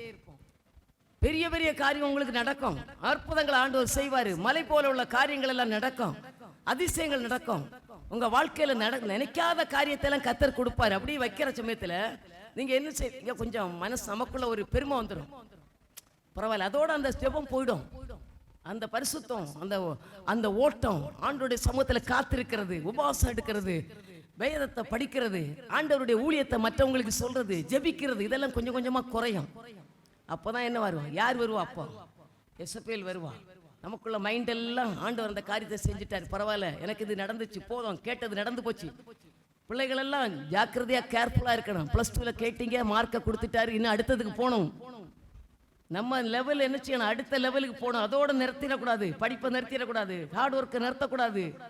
ஆண்டோடைய சமூகத்துல இன்னும் அதிகமாய் போகணும், இன்னும் அதிகமாய் படிக்கணும், இன்னும் அதிகமா ஆண்டவருக்குள்ள நம்ம என்ன செய்யணும்? ஜெபம் பண்ணணும். அதிகமா செய்ய சொல்றாரு ஆண்டவர். தானே சொல்றாரு, அநியாயம் செய்யறவன் அநியாயம் செய்யட்டும், நீதி செய்கிறவன் நீதி செய்யட்டும், இதோ சீக்கிரமா வருகிறேன், அவனுடைய கிரிகளுக்கு ஏற்ற பலன் என்னோட கூட வருகிறது. அவனை பார்த்து அவன் அநியாயம் செய்யறான்னு நீ அநியாயம் செய்யாத, நீ செய்கிற நீதியை விட்டு நீ மாறாத, நீ ஜெபிக்கிறவா, நீ ஆண்டவருடைய பிள்ளை. அதனால நீ அவங்கள பார்த்து இவங்களை பார்த்து மனுஷனை நினைச்சாத பார்க்காதுங்க. நம்ம வாழ்க்கையில மனுஷனை பார்த்தீங்கன்னா விழுந்துருவீங்க. பேதுரு மனுஷனை, காற்றையும் கடலையும் சூழ்நிலைகளை பார்த்தா விழுந்துட்டான், ஆண்டவரை பார்த்தா நடந்தான். நம்ம வாழ்க்கையில ஆண்டவரை பார்த்து நடக்கணும். ஆண்டவர் சொல்றாரு, என்ன சொல்றாரு? நம்மளுடைய சரீரம் முழுசும் நோயும் எது? ஆண்டவரை விட்டு கொஞ்சம் வந்தாலே அப்ப கூட அந்தந்த டாக்டர், எல்லா ஸ்பெஷலிஸ்டும் போவீங்க, எல்லா டாக்டரையும் போய் பார்ப்பீங்க. எல்லா டாக்டரும் சொல்லுவான், ஒன்னும் இல்லம்மா, எல்லாமே என்னது சொல்லுங்க, நார்மல். ஆனா உங்களுக்கு உச்சம் தலையிலிருந்து உள்ளங்கால் வரை வியாதி இருக்கும். சொல்லுவீங்க, அந்த டாக்டர் சரியே இல்லை, அவனுக்கு சரியா டயக்னோஸ் பண்ணுக்கு இந்த டாக்டருக்கு தெரியல, அவரை குறை சொல்லுவீங்க. ஆண்டவர் சொல்றாரு, உனக்கு ஒண்ணுமே இல்ல, வியாதி இருக்குதுன்னு. நம்ம என்ன சொல்றோம்? ஏன் நீ என்கிட்ட வா, ஆண்டவர் என்ன பார்க்கறாடா, நீ என்கிட்ட வரணும், நீ என்ன தேடணும், என் பாதத்துல வந்து விழணும், என்ன நோக்கி பார்க்கணும், அதுக்கு தான் இதை வெயிட்டிங். இஸ்ரவேல் மக்களை பார்த்தாதான் என்ன சொல்றாரு ஆண்டவர் சொல்றாரு 8ஆம் வசனம், சியோன் குமாரத்தி திராட்சை தோட்டத்தில் உள்ள ஒரு குச்சி போலவும் வெள்ளரி தோட்டத்தில் உள்ள ஒரு குடிசை போலவும் முத்திகை போடப்பட்ட ஒரு பட்டணம் போலவும் மீந்திருக்கிறாளா. எப்படி இருக்கிறது சியோன் குமாரத்தி? அல்ல, ஆண்டவருக்குள்ள குதிரை மாதிரி ஜம் ஜம்னு காண்டாமிருகத்துக்கு ஒத்த பெலன் உள்ள சியோன் குமாரத்தி இப்ப எப்படி இருக்கிறாளாம்? திராட்சை தோட்டத்தில் உள்ள ஒரு குச்சி. எதனால இதெல்லாம் வந்துச்சு? ஆண்டவரை விட்டு கொஞ்சம் ஸ்லிப் ஆயிட்டோம். நம்முடைய பிரச்சனை கொஞ்சம் மாறின உடனே ஆண்டவரை விட்டு கொஞ்சம் ஸ்லிப் ஆகும். அப்ப யார் அனுப்புவா? உங்களை தட்டி எழுப்பணும். எசபேல் அனுப்புவா. இவர் போய் சூரச்செடியில படுத்துட்டாரு. நம்ம அப்படி இருக்கக்கூடாது. இன்னும் அதிகமா மேல போனோம், இன்னும் அதிகமா நம்ம மேல போனோம். ஆண்டவர் நமக்கு இந்த காரியத்தை செய்துட்டாருன்னு நிறுத்தக்கூடாது. இன்னும் அதிகமா ஆண்டவரை தேடும் பொழுது நம்முடைய வாழ்க்கையில என்ன உண்டாகும்? அற்புதங்கள் நடக்கும். ஆண்டவர் அதனால சொல்றாரு 14ஆம் வசனத்துல, இதே ஏசாயா 1:14, உங்கள் மாத பிறப்புகளையும் உங்கள் பண்டிகைகளையும் என் ஆத்துமா வெறுக்கிறது, அவைகள் எனக்கு வருத்தமாயிருக்கிறது, அவைகளை சுமந்து இழைத்து போனேன். நீங்கள் உங்கள் கைகளை விரித்தாலும் என் கண்கள் உங்களை விட்டு மறைக்கிறேன். நீங்கள் மிகுதியாய் ஜெபம் பண்ணினாலும் கேளேன். உங்கள் கைகள் இரத்தத்தினால் நிறைந்திருக்கிறது. ரத்தம் என்ன? பாவம். நம்ம கையெல்லாம் கரெக்டா இருக்கணும், உண்மையா இருக்கணும். ஏசு சொல்றாருல, நான் தான் அந்த உலகத்தின் அதிபதி வரேன், அவனுக்கிட்ட என்கிட்ட ஒண்ணுமே இல்லை. உங்களை ஒருத்தர் கேள்வி கேட்கிற, ஒரு தப்பு பண்ணாதவன் எந்த போலீஸ்காரன் வந்து என்ன என்கொயரி பண்ணா கூட தப்பு பண்ணலைன்னா தைரியமா நிப்பீங்க. எல்லா என்கொயரிக்கும் ஒத்துக்கொள்வோம் இல்ல. ஒரு குற்றம் செஞ்சிட்டோம், இப்ப தேசத்துல நிறைய காரியங்கள் எல்லாம் நடக்குது பாருங்களாம். நம்ம தப்பு பண்ணலைன்னா தைரியமா யார் மத்தியிலும் தைரியமா என்ன செய்வோம்? நிப்போம். அதான் சொல்றாரு இயேசு. அப்படி நம்ம வாழணும். ஆண்டவர் சொல்றாரு, உங்க கையெல்லாம் எதால நிறைஞ்சிருக்கு? ரத்தம். கையை காத்து நான் உண்மையை உத்தமன்னு சொல்ல முடியுமா? நம்ம எல்லாரும் நம்ம நெஞ்ச தொட்டு நான் கரெக்ட்னு சொல்ல முடியுமா? ஆண்டவருடைய பிள்ளை இன்னை மரித்தா பரலோகத்துக்கு போவேன்னு எல்லாம் சொல்ல முடியுமா? ரெடியா? ஆண்டவர் அதை எதிர்பார்க்கிறார். எந்த நேரம் வரேன்னு தெரியாது, எந்த நேரம் நமக்கு சூழ்நிலைகள் மாறன்னு தெரியாது. திருடனை போல ஆண்டவருடைய வருகை இருக்குமா? எப்படி இருக்குமா? எப்படி வரும்? திருடன் எப்ப வருவான்னு தெரியாது. திருடனை போல கர்த்தருடைய வருகை இருக்கும். நீங்க ரெடி ஆகணும். எக்கால சத்தம் கேட்கணும். நீங்க ஆண்டவருக்குள்ள இருந்தாதான் எக்கால சத்தம் கேட்கும். வீட்டுல புருஷன மனைவியும் சண்டை போட்டுட்டு ஒப்புரவாகாம அப்படியே வந்துட்டு நைட்டு தூங்கினீங்க, 2 பேரும் போக முடியாது. எப்போ இருதயம் உங்களுக்குள்ள அந்த பயம் இருக்கணும்.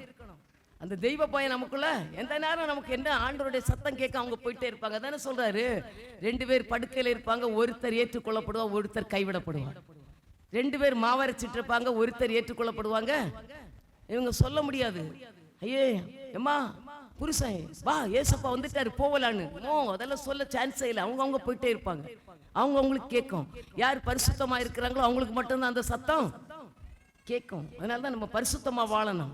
உங்க நீதி, உங்க விசுவாசம் உங்களை ரட்சிக்கும். நம்ம நீதி தான் நமக்கு முன்னால நிக்கணும். அவங்கவுங்க தன்னுடைய நீதியில நிக்கணும். நம்ம ஆபத்து காலத்துல அந்த நீதி நம்மளை நடத்தும். நம்முடைய வாழ்க்கையில் எப்படி இருக்கணும்? யார் என்ன சொன்னாலும் பரவாயில்ல, ஆண்டவர் உங்களை குறித்து, இது என்னுடைய மகன், இது என்னுடைய மகள், எனக்கு ஆண்டவருக்கு என்ன பற்றி தெரியும். உங்களை பற்றி மற்றவங்க என்ன சொன்னாலும் பரவாயில்ல, சோர்ந்து போகாதுங்க. 1000 சொல்லட்டு அதெல்லாம் நீங்க பார்க்க கூடாது. அவங்களெல்லாம் கேட்டு அவங்கள திருப்திப்படுத்தி இந்த உலகத்துல எதைய காரியத்தை நம்ம என்ன செய்ய முடியாது? செய்யவே முடியாது. உங்களை பார்க்கிறவர் கர்த்தர், உங்க இருதயத்தை பார்க்கிறவர் கர்த்தர், உங்க அழுகையை பார்க்கிறவர் கர்த்தர், உங்களுடைய வேதனைகளை பார்க்கிறவர் கர்த்தர், உங்களுடைய சூழ்நிலைகளை பார்க்கிறவர் கர்த்தர். அவர் மட்டும்தான் தெரியும் நீ என்ன சிச்சுவேஷன்ல இருக்கிற, எந்த சூழ்நிலை இருக்கிறது கர்த்தருக்கு தான் தெரியும். மனுஷங்க 1000 பேசுவாங்க, 1008 காரியங்களை சொல்லுவாங்க. அவங்க வார்த்தைக்கு நம்ம என்ன செய்யக்கூடாது? அடிபடியவே கூடாது. கர்த்தர் உங்களிடத்துல என்ன சொல்லுகிறாரு, உங்க மனசுல என்ன தோணுது அதை செய்யுங்க. நம்ம மனசுல சொல்லுங்க. நானும் சொல்லிட்டே இருப்பேன், ஆனா உங்க மனசுல செய்யறதா தோன்றதா நீங்க செய்வீங்க. நானா இருந்தாலும் அப்படிதான். உங்களுக்கு என்ன தோணுது? இதெல்லாம் கரெக்டா? இவ்வளவு எல்லாம் அட்வைஸ் பண்றாங்களா, இதெல்லாம் கரெக்டா? இப்படி வந்தா நல்லதா? நீங்க அப்படி வந்தீங்கன்னா 40 வருஷத்துல ஓடுற ஓட்டத்தை 40 நாளையில முடிச்சிருவீங்க. எத்தனை வருஷத்துல? இஸ்ரவேல் மக்களை ஆண்டவர் எகிப்துல இருந்து கானான் தேசத்துக்கு கூட்டிட்டு போறதுக்கு மொத்தம் அதனுடைய பிரயாண தூரம் 40 நாள் பிரயாணம். எத்தனை நாள்?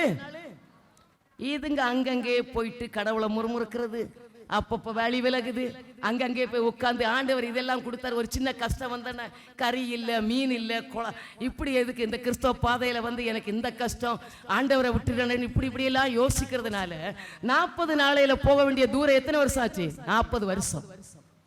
ஏன் நம்மளுடைய வாழ்க்கையில் நடக்கல? நீங்க 40 நாளையில் ரீச் பண்ண வேண்டிய காரியத்தை நீங்க பெற்றுக்கொள்ள முடியல. நீங்க எத்தனை நாள் ஜோம் பண்றீங்க? 40 நாள் உட்கார்ந்து ஜோம் பண்ணு. எத்தனை பிரேயர் போட்டோம்? எந்த பிரேயரும் அக்செப்ட் பண்ணலையே. எத்தனை நாள் பார்த்தேன், ஜனவரியிலேருந்து மார்ச் மே வரை உங்களுக்கு பிரேயர் நடந்த சர்ச்சில். இப்போ கொஞ்ச நாள் தான் பிரேயர் இல்லை. அதுக்குள்ளே எல்லாருக்கும் என்ன ஆகி போச்சு? ஏசப்பா எங்கேயோ தூக்கி ஊருகா மாதிரி வீட்டில் அங்கே கொண்டு வச்சுட்டீங்க. ஏன்னா இப்போ நமக்கு என்ன வந்துச்சுது? பிபி வந்துச்சு. என்ன செய்யக்கூடாது? ஊறுகாய சொல்லுங்க, பிபி ஊறுகாய்னு தொடக்கூடாது. இப்போ பிபி வந்துச்சு, அதனால ஏசப்பா கொஞ்சம் தூரமாக இருக்கட்டும். இப்போ எல்லாம் எனக்கு நிறைய காரியங்கள் இருக்குது. பிரேயர் சர்ச்சில் வந்து தான் பிரேயர் இல்லை. எல்லாரும் சர்ச்சில் வந்தா ஜெபம் பண்ணுவீங்க. வீட்டுக்குள்ள ஜெபம் பண்ணுங்க. வீட்டுக்குள்ள உங்க ஆண்டவர் வரட்டும். உங்க வீடு ஜெப வீடா மாறட்டும். உங்க வீட்டுக்குள்ள இருக்கிற தரித்திரம் மாறட்டும். உங்க வீட்டுக்குள்ள இருக்கிற உங்க புருஷர் ரட்சிக்கப்படட்டும். உங்க பிள்ளைகள் உங்களை பார்த்து பாக்கியவதின்னு சொல்லட்டும். குணசாலியான ஸ்திரீ யாரு இது? பாக்கியவதி. உங்க புருஷன் உங்களை பார்த்து பரவாயில்ல, என் ஒய்ஃபு ஜோம் பண்ணனால தான் நான் இன்னைக்கு நிக்கிறேன். உங்க பிள்ளைகளை உங்களை பார்த்து என்ன செய்யணும்? அநேக ஸ்திரீகள் உண்டு, ஆனா எங்க அம்மா சூப்பர் அம்மான்னு உங்களை பார்த்து என்ன செய்யணும்? எத்தனை பேர் உங்க வாலிப பிள்ளைகள் எல்லாம் எத்தனை பேர் சொல்லுவீங்க எங்க அம்மா சூப்பர்னு? கை வைத்துங்க, எல்லாம் தூக்கி வைத்துங்க. எங்க அம்மா சூப்பர்னு சொல்லுங்க, வாய்த்தரன்னு சொல்லுங்க. எங்க அம்மா சூப்பர். நீங்க எல்லாம் எத்தனை பேர் சொல்லுவீங்க சூப்பர்? உங்க அம்மா சூப்பர் அப்படிதானடா? எங்க அப்பா சூப்பர்னு சொல்லு. இங்க பாரு, நீதிமொழிகளில் என்ன சொல்லப்பட்டிருக்கு எடுங்களா? நீதிமொழிகள் 31 அதிகாரத்தை எடுங்க. நீதிமொழிகள் 31:29. 28. அவள் பிள்ளைகள் எழும்பி அவளை பாக்கியவதி என்கிறார்கள். யாரு பிள்ளைகள் எழும்பி? யாரு சொல்றாங்க? அம்மாவை எப்படி சொல்றாங்க? சொல்லுங்க. உங்க கொடுக்கப்பட்ட அம்மா சூப்பர்னு சொல்லணும். டான்சல் எங்க போனா? திருடா. எங்க அம்மா எனக்கு பிடிக்காதுன்னு சொன்னேன்ல ஞாத்தக்கு, சொன்னியா? அவன் சொன்னா எங்க அம்மா எனக்கு பிடிக்காதுன்னு. பைபிள்ல என்ன சொல்லுது? அவள் பிள்ளைகள் எழும்பி அவளை பாக்கியவதி என்கிறார்கள்.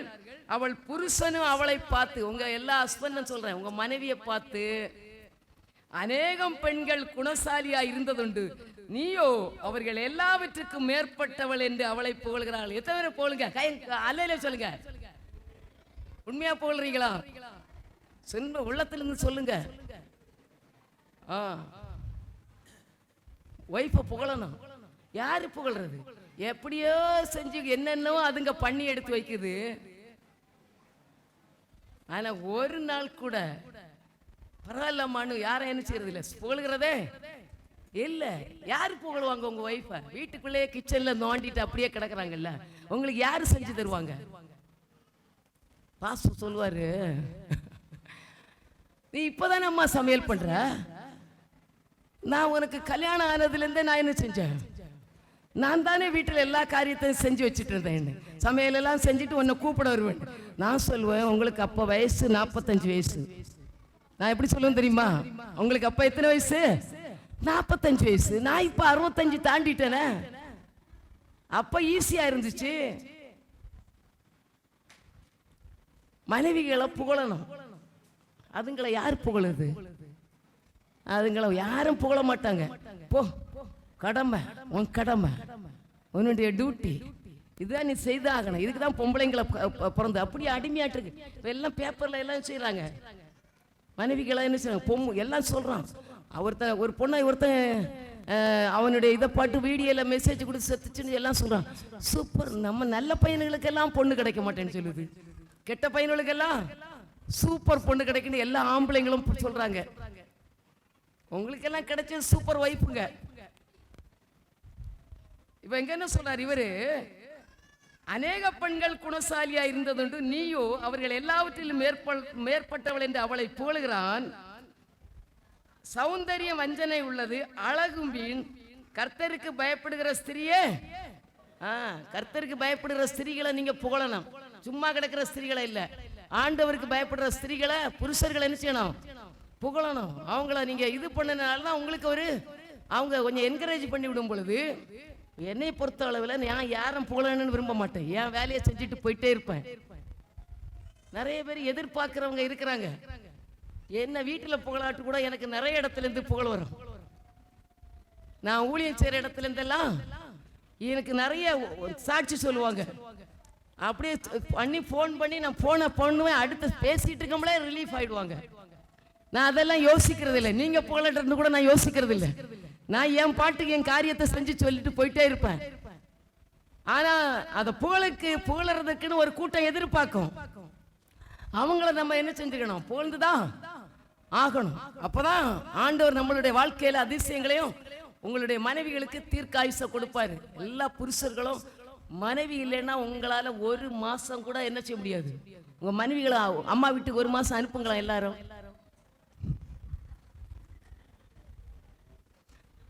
அனுப்பி பாருங்களா, விடுங்களா. ஒரு நாள் கூட நீ போயிட்டு காலையில போட்டா ஒரு நாள் வந்துரு எல்லாம் சொல்லுவீங்க. ஆனா இல்லாம உங்களால சமாளிக்க முடியாது. குழந்தைங்களை 2 நாள் வச்சு, ஒரு குழந்தைய நீங்க 2 நாள் உங்க குழந்தைய வச்சுட்டு சமாளிங்க. ஜீவியா ஹஸ்பண்ட் கொடுத்துட்டு, ஜீவியா எங்கேயா போமா, அவருக்கு எல்லாம் பார்க்கட்டு முடியுமா? பிரதர் முடியாது, ஒரு நாள் கூட முடியாது. அப்படித்தானே? அப்ப ஜீவியா எவ்வளவு வேல்யூபிள் வைஃப், சூப்பர். எல்லாருக்கும் அப்படித்தான். மனைவிகளை பற்றி தெரியாது. எதை பண்ண, அவ என்ன பண்றா, இவ என்ன, அவங்க தான் சூப்பரா உங்களுக்கு நிறைய சம்பாதிக்கிறாங்க. நீங்க ஒரு 25,000 சம்பாதிச்சு அது 50,000 சம்பாதிக்குது வீட்டுக்குள்ள. உங்களுக்கு நல்ல சாப்பாடு, வெளியே போய் சாப்பிட்டு பாருங்களா. ஒரு தோசை 280 ரூபா. ஒரு தோசை எவ்வளவு? நல்ல தோசை 200, நல்ல ஹோட்டல்ல 80 ரூபா. சும்மா மீடியம் தான் சொல்றேன். உங்க வருமானம் எத்தனை நாளத்தை தோசை சாப்பிடுவீங்க? வைஃப் 2 தோசை சாப்பிட்டா கூட உடம்புல ஹெல்த்தியா இருப்பீங்க. சரியா? அதனால நம்ம என்ன செய்யணும்? இதெல்லாம் நான் எங்கேயோ இதை விட்டு நம்ம என்ன செய்யறோம், போயிட்டோம். அதனால நம்ம வாழ்க்கையில எல்லாமே நம்ம என்ன செய்யணும்? நம்ம ஆண்டவருடைய பிள்ளைகள் நம்ம வாழ்க்கையில எல்லாத்தையும் என்ன செய்யணும்? விட்டு கொடுத்து குடும்பத்துல சந்தோஷம், சமாதானம். மனைவியோட உங்க வருமானத்தை சொல்லணும். எத்தனை பேர் சொல்றீங்க எனக்கு இவ்வளவு வருமானம் இருக்குமா, எனக்கு இவ்வளவு இது இருக்குன்னு? திருட்டுத்தனமா வச்சுட்டு அப்படியெல்லாம் இருக்கக்கூடாது. பாதியை ஒழிச்சு பாதியை அம்மாக்கும் அப்பாக்கும் ஊருக்கும் உங்களுக்கு எல்லாம் இருக்கக்கூடாது. என்ன செஞ்சாலும் உங்க ஹஸ்பண்டுக்கு தெரியாம எந்த காரியத்தை நினைச்ச கூடாது. உங்க ஹஸ்பண்டுக்கு தெரியாம எந்த காரியத்தையும் மனைவிகள் மறைச்சு செய்யக்கூடாது. உங்க ஹஸ்பண்ட் வீணா செலவு பண்ற ஆளுன்னா நீங்க அதை செய்யலாம். சில ஒழிச்சு திருட்டுத்தனமா சில லூப் ஒயர்ல சில போட்டு நீங்க அவர் எல்லாத்தையும் பண்ணிடுவாரு, அதனால நான் கொஞ்சம் பண்றேன்னு அப்படி இருக்கலாம். அந்த மாதிரி ஹஸ்பண்டு. இப்போ எங்க வீட்டுல எல்லாம் பாத்தீங்கன்னா நான் எதுவும் செய்ய மாட்டேன். அந்த பைசா கிட்ட போகவும் மாட்டேன். எனக்கு என்ன தேவையா, அது கல்யாணம் ஆனதுலேருந்தே அப்படித்தான். 2 பேரும் இஷ்டத்துக்கு செலவு பண்ணுவோம், தேவைக்கு எடுப்போம். அந்த பைசா அங்கே இருக்கும். எங்க 2 பேருடைய சம்பளமும் இருக்கும். யார் யாருக்கு என்ன கொடுக்கணுமோ, அவன் பாசு அப்பா அம்மாவுக்கு கொடுக்கணும்னா, எங்க அம்மாவுக்கு கொடுக்கணும்னா, எல்லாருக்கும் அதை கரெக்டா 2 பேரும் எசைஞ்சு தான் என்ன செய்வோம். அதனால எங்களுக்குள்ள மிஸ் அண்டர்ஸ்டாண்டிங் இன்னைக்கு வரை வரல. ஃபேமிலின்னா அப்படித்தான் இருக்கணும். ஒண்ணுக்கு ஒண்ணு விட்டு கொடுத்து அன்பா. உங்க ரகசியம்னு உங்க போனை நீங்க மறைக்க கூடாது. உங்க பின் நம்பரை சொல்லுங்க, ஏடிஎம் உடைய பின் நம்பரை ஒய்ஃபுக்கு மறைக்க கூடாது. நிறைய பேர் மறைச்சிட்டு ரொம்ப கஷ்டப்படுறாங்க அந்த ஃபேமிலி எல்லாம். ஒய்ஃபுக்கு தெரியாம நிறைய காரியங்கள்.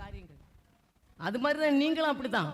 உங்க ஹஸ்பண்டுக்கு தெரியாம யாருக்கும் போய் கடல்ல அங்க போய் சிக்கல்ல போய் மாட்டிட்டு ஜாமீன் நிக்கிறது, போய் விட்னஸ் போடுறது, போய் கடல்ல போய் மாட்டுறது எல்லாம் உங்களுக்கு அவர்கிட்ட சொல்லிட்டு தான் செய்யணும். இவங்க எனக்கு கேட்குறாங்க, நான் இதை செய்யட்டான்னு கேளுங்க, அவங்க அட்வைஸ் பண்ணுவாங்க. இல்லைன்னா நீங்க போய் மாட்டிக்கிட்டு ஐயா மாட்டிக்கிட்டேன்னு சொல்லி இருக்கக்கூடாது. எல்லாமே 2 பேரும் இணைஞ்சு தான் என்ன செய்யணும். அப்போதான் அந்த குடும்பம் ஒரு ஆசீர்வாதமா, எல்லாமே ஒரு நிறைவா. மனைவிகள் உங்களை என்ன செய்வாங்க, புருஷர்கள் உங்களை என் மனைவி சூப்பர், அவள் எல்லாத்தையும் அவள்கிட்ட கொடுத்துட்டா ஒரு பைசா வேஸ்ட் பண்ண மாட்டா, 5 பைசா கொடுத்து அதை 10 சேர்த்து தான் வைப்பாளே தவிர அவள் அழிக்க மாட்டான்னு உங்களை குறித்து ஒரு நல்ல நம்பிக்கை உங்கள் ஹஸ்பண்டுக்கெல்லாம் உண்டாக்கணும். நீங்கள் அதை உருவாக்கணும். ஏற்ற துணையை கொடுத்துருக்கிறாரு, அதை ஆதாயப்படுத்த வேண்டிய வேலை யாருடைய வேலை? எபிக்கலாம் புருஷனை நீ ஆதாயப்படுத்தி சர்ச்சை கொண்டு இங்கே போடணும். கொண்டு போடு. என்னை கூட்டிட்டு வரேன்னு தெரியல. அது மாதிரி ஹஸ்பண்டை எல்லாம் கூட்டிட்டு வராதவங்க எல்லாம் நீங்கள் ஆண்டவருக்குள்ள நீங்கள் எல்லாம் அவங்களையெல்லாம் கொஞ்சம் நடத்தணும். பேபிக்கெல்லாம் கோய்ச்சிடாது. என்ன கோய்ச்சிடாது? ஏன்னா நம்ம ஆண்டவருடைய பிள்ளைகள், ஒவ்வொருத்தரையும் ஆண்டவர் கொடுத்த கணவர்மார்கள் பிள்ளைகள், அது உங்களுக்கு ஆண்டவர் கொடுத்தது. ஆண்டவர் கொடுத்த கற்பத்தின் கனி. அதுங்களை வீணா பேசக்கூடாது, அவங்கள வீணா நம்ம நினைச்சக்கூடாது, டென்ஷன் ஆக்கவே கூடாது. கீழ்ப்படியலைன்னா அடிக்கணும். கீழ்ப்படியலைன்னா என்ன வச்சு அடிக்கணும் சொல்லுங்க? 13 வயசு வரை பெரம்பச்சு அடிக்கணும். எத்தனை பேர் 13 வயசுக்கு கீழே இருக்கிறீங்க? 13 வயசுக்கு கீழே இருக்கு யாரெல்லாம்? இங்க யாரும் இல்லையா? 1லேருந்து 12 இயர்ஸ் வரை கை வைத்துங்க. இவங்களை எல்லாம் அடிங்கங்க. 13 வயசு வரை உள்ளவங்க எல்லாம் கை வைத்துங்கடா. உங்க அப்பா அம்மா அடிச்சா நீங்க யாரும் கேட்க கூடாது. ஏன் அடிச்சீங்கன்னு கேட்க கூடாது. அப்படியே அடங்கிடணும். புரியுதா? 13 வயசுக்கு மேல போன பிறகு டீனேஜ் வந்தா அவங்களுக்கு அவங்க ஃப்ரெண்டு நைஸா அவங்களோட கூலா பேசணும். ஸ்கூல்ல என்ன நடந்துச்சு, உங்க ஃப்ரெண்டு யாரு, சரியா? உன் கூட உள்ள ஃப்ரெண்டுக்கு யாராவது பாய் ஃப்ரெண்ட் இருக்கா? இதெல்லாம் யார் கேட்கணும்? யாருக்கு வேலை? அம்மாங்களுக்கு வேலை பிள்ளைகள்கிட்ட.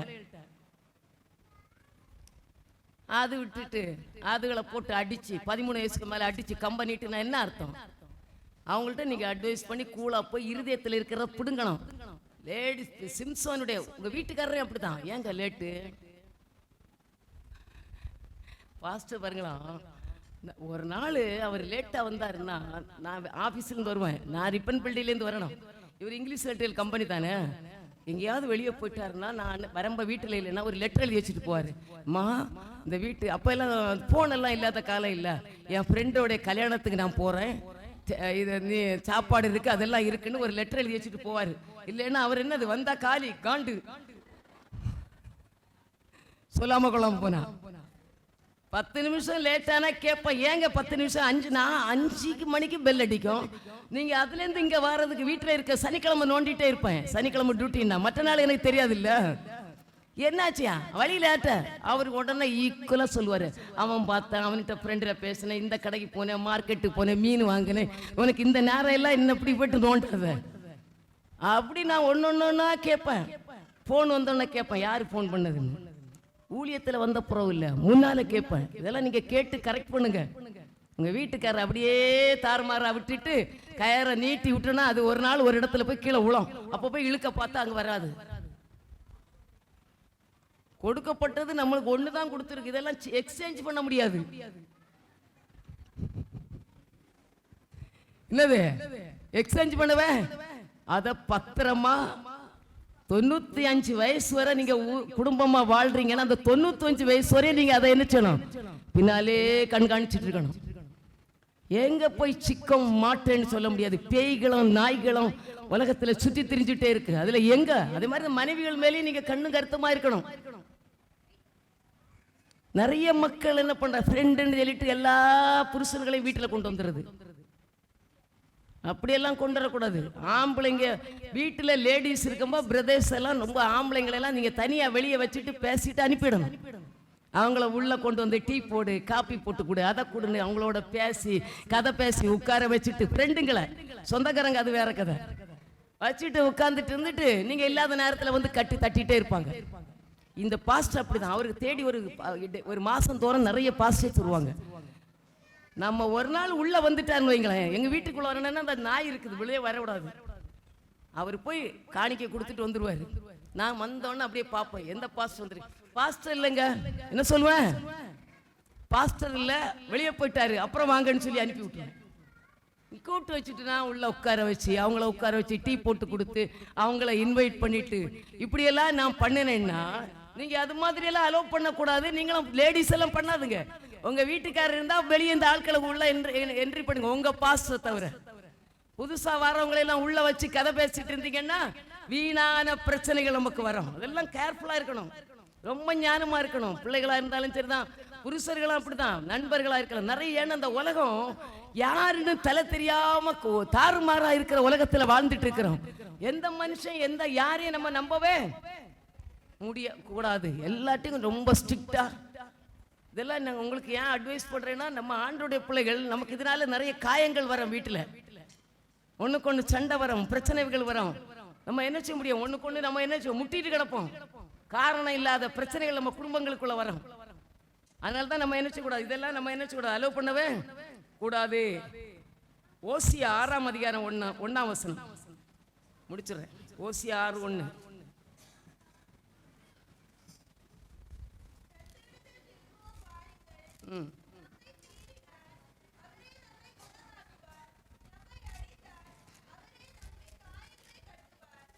இப்ப என்ன சொல்றாரு ஓசியா? எல்லாம் வந்து போச்சு, நமக்கு நிறைய பிரச்சனை எல்லாம் வந்துச்சு. இப்ப என்ன சொல்றாரு ஓசியா தீர்க்கதரிசி மூலமா?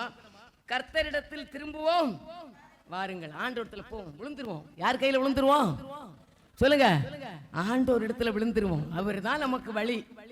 அவரிடத்துல திரும்புவோம் வாருங்கள். நம்மை பீறினார், அவரே நம்மை குணமாக்குவார். அவர் காயப்படுத்தி நம்மளை காயம் கட்டுகிற தேவன். நம்மளுக்கு என்ன பிரச்சனை இருந்தாலும் உங்களை காயப்படுத்தி குணமாக்குறவர் யாரு சொல்லுங்க? கர்த்தர். அப்ப உங்கள்கிட்ட எதிர்பார்க்கறது என்னன்னா, நீங்க அவரிடத்துல திரும்பணும், அவரை பார்க்கணும். மனுஷர்களை பார்க்க கூடாது. நம்ம ஆண்டவரை பார்க்க அவர் என்ன செய்றாரு? நம்மள்ட்ட எதிர்பார்க்கிறாரு. அவரிடத்துல உட்கார்ந்து நிறைய பேச எதிர்பார்க்கிறாரு. மனுஷர்களிடத்துல நிறைய பேசுறீங்க, செல்லுல நிறைய காரியங்களை எல்லாம் டைம் ஸ்பெண்ட் பண்றீங்க. ஆனா ஆண்டவரிடத்துல பேச நம்ம என்ன செய்யல? அவரிடத்துல நீங்க ஆண்டவரிடத்துல பேசுறது இல்ல. ஆண்டு சொல்ல, என்கிட்ட பேசு மகளே, நான் உங்ககிட்ட தான் இருக்கிறேன், உங்க கூட தான் இருக்கிறேன். என்ன ஒரு ஓரத்துல கட்டி வச்சுட்டு நீ இந்த உலகத்தின் காரியங்களில் எல்லாம் ரொம்ப இம்பார்ட்டன்ஸ் கொடுத்துட்டு நீ ஓடிட்டே இருக்கிற.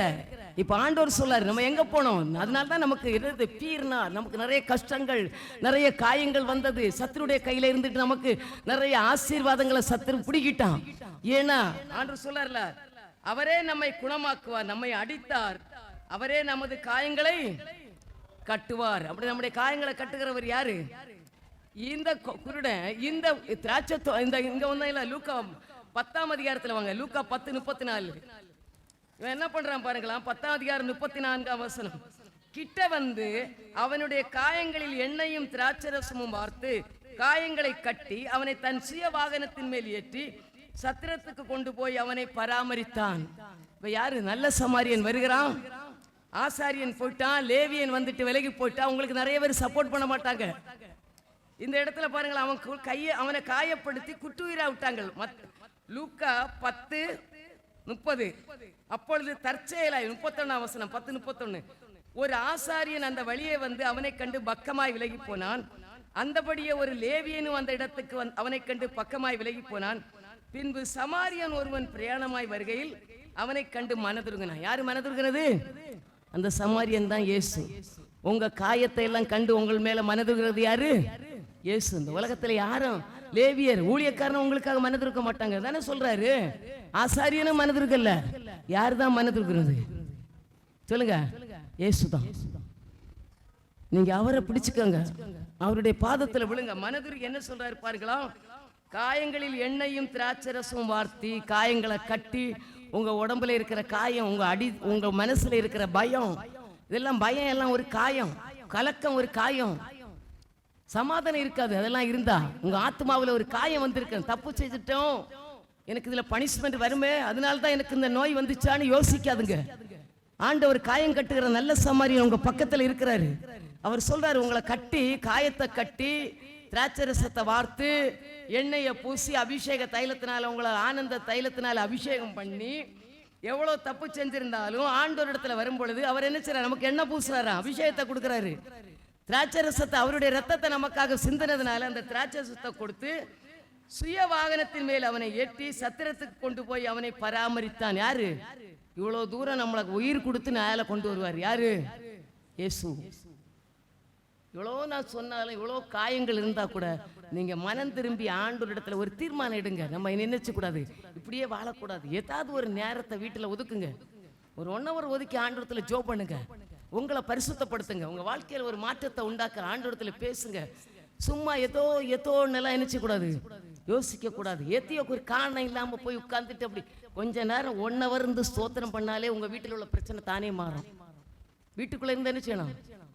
சர்ச்சில் ஜெபம் இல்லைன்னா வீட்டில் ஜெபம் பண்ணுங்க. 1 hour உட்கார்ந்து ஸ்தோத்திரம் பண்ணுக்கலாம்.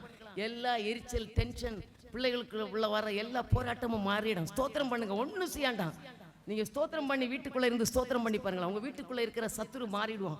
ஏன்னா நம்ம வீடு தேவன். நீங்க வீட்டுல போனாதான் நமக்கு டென்ஷன். நிறைய பேருக்கு வீட்டுல போனாலே என்ன ஆயிடும்? டென்ஷன் வந்துருது. ஏன்னா அங்க வீட்டுல ஜெபம் இல்ல, பிசாசு சுத்திட்டே இருப்பான். யாருக்கு மூலம் நுழைஞ்சு வீடுல சமாதானத்தை கெடுக்கலாம், இன்னைக்கு சாப்பாடை தடுக்கலாம், செஞ்ச சாப்பாடை அப்படியே போட்டுட்டு மூஞ்ச மூடிட்டு நம்ம தூங்கிடலான்னு சொல்லிட்டு சண்டைகளை உண்டாக்க பார்ப்பான். வீட்டுக்குள்ள இருந்து உட்கார்ந்து இந்த பிரச்சனைக்கு முடிவு நமக்கு ஆண்டவர் தான். எந்த மனுஷனும் நம்மளை இதுல இருந்து விடுதலை தரவே முடியுங்க. லேவியனும் போயிட்டான், ஆசாரியனும் போயிட்டான், நல்ல சமாரியன் இயேசு தான் உங்க வாழ்க்கையில விடுதலை தர முடியும். அவரை பிடிச்சுக்கங்க. எந்த காயமா இருக்கலாம், குற்றுயிரா கிடக்கலாம், ஹோமோ ஸ்டேஜ்ல இருந்தாலும் ஆண்டவர் ஜீவன் கொடுப்பாரு. அவர் தன்னுடைய சுய வாகனத்துல தூக்கி, அவருடைய தோல்ல தூக்கி உங்களை கொண்டு ஒரு சத்திரத்துல கொண்டு விடுறாரு. இங்க என்ன பண்றாரு? சத்திரத்துல கொண்டு ஒருத்தன் ஹேண்ட் ஓவர் பண்றாரு. இவனை பாத்துக்கா, நான் வர்றது வரையிலே இவனை பாத்துக்கா. ஆண்டவர் வரப்போகிறாரு. சத்திரன் சபை, சத்திரம் எது? சபை. காயப்பட்டு ரோட்டில் கிடக்கிற மக்கள் சபைக்குள்ள வரும்பொழுது உங்களுக்கு என்ன உண்டு? விடுதலை உண்டு. இங்க பராமரிப்பு உண்டு. ஆண்டவர் இங்கதான் உங்களை பராமரிப்பாரு, உங்க கஷ்டத்தை மாத்துவாரு, காயத்தை கட்டுவாரு, உங்களுடைய வேதனைகளை மாற்றுகிற இடம் சபை. சத்திரக்காரன், உங்க ஒரு ஊழியக்காரன் இருக்கிறான், ஆண்டவர் கொடுத்துட்டு போயிட்டாரு உங்களை. இந்த சத்திரக்காரன்ட்ட வந்து சொல்றாரு, இவனுக்கு எவ்வளவு செலவாகுமோ அதை நான் உனக்கு என்ன செய்வேன், வரம்ப இப்ப தரமாட்டேன். சத்திரக்காரன் அவன் ஆண்டவர் அவருடைய ரத்தத்தை சிந்தி நம்மளை மீட்டு சபையில சேர்த்திருக்கிறார். சபையில சேர்க்கப்பட்ட நம்ம என்ன சொல்றாரு பாருங்களா? மறுநாளிலே நான் தான் புறப்படும் பொழுது 2 பணத்தை எடுத்து சத்திரக்காரன் கையிலே கொடுத்து, நீ இவனை விசாரித்துக் கொள், அதிகமா ஏதாகிலும் இவனுக்காக செலவழித்தால் நான் திரும்பி வரும்பொழுது அதை உனக்கு தருவேன். ஆண்டவர் வரும்பொழுதுதான் இதனுடைய பிரதிபலன் ஊழியக்காரங்களுக்கு கிடைக்கும். அதனால உங்களை பராமரிக்கிறது ஆண்டவர் வருகிற வரையிலும் யாரை பராமரிக்கணும்? சபையில் இருக்கிறவங்களை பராமரிக்கிறது யாருடைய வேலை? இடரும் பொழுது, தவறும் பொழுது, கால் சறுக்கும் பொழுது அட்வைஸ் பண்றது, அடிக்கிறது, உதைக்கிறது யாருக்கு வேலை? சொல்லுங்க. ஊழியக்காரந்த வேலை, கடமை. இல்லைன்னா ஊழியக்காரன்ட்ட சத்திரக்காரன்ட்ட கேட்பார் ஆண்டவர் வரம்பா, இங்க கரெக்டா நடத்தினியா, அட்வைஸ் பண்ணியா, இந்த பாவத்துல போய் சிக்கினானே அட்வைஸ் பண்ணியா, அவனை தூக்கி எடுக்க ஏதாவது பிரயாசப்பட்டியா கேட்பாரு. அதனால ஆண்டவருடைய பிள்ளைகளாகிய நம்ம ஆண்டவரை தேடும் பொழுது ஒரு விடுதலை உண்டு. சத்திரத்துல வரும்பொழுது உங்களுக்கு சுகம் உண்டு, ஆரோக்கியம் உண்டு, எழும்பிடுவீங்க. என்ன பிரச்சனை இருந்தாலும் ஆண்டவர் உங்களை தூக்கி மேல நிறுத்துவாரு. அதனால நீங்க சோர்ந்து போகாதுங்க. உங்க காயங்களை கட்டுகிற நல்ல சமாரியன் நம்மிடத்துல உண்டு. கர்த்தர் தாமே இந்த வார்த்தைகளை ஆசீர்வதிப்பாராக.